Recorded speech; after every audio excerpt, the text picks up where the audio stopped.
En visitant une petite librairie en Bretagne, j'ai découvert un livre qui semblait attirer mon attention d'une manière presque surnaturelle.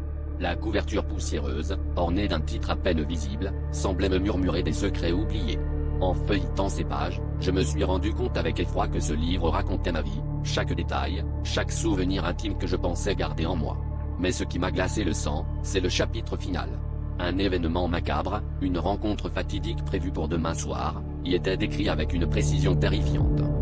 Je suis retourné chez moi, le livre serré contre ma poitrine, mon esprit en proie à une panique sourde.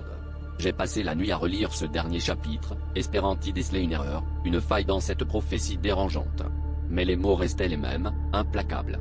Je ne pouvais m'empêcher de me demander si c'était une coïncidence, une blague cruelle, ou quelque chose de bien plus sinistre. Chaque mot semblait résonner dans la pièce, comme un écho de ce qui m'attendait.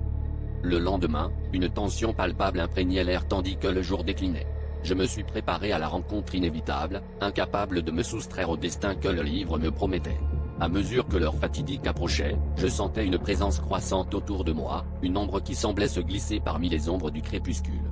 J'ai hésité à appeler à l'aide, mais une force invisible semblait m'en dissuader, m'enchaînant à cette destinée écrite. Finalement, la nuit est tombée, et avec elle, un calme oppressant s'est installé. J'ai senti un souffle glacé caresser ma nuque et, en me retournant, j'ai vu ce qui ne pouvait être qu'un reflet de mon propre cauchemar.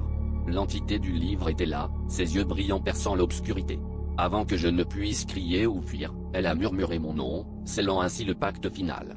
Et dans un souffle, je compris que ma vie, désormais, appartenait à cette histoire, à jamais piégée entre ces pages maudites.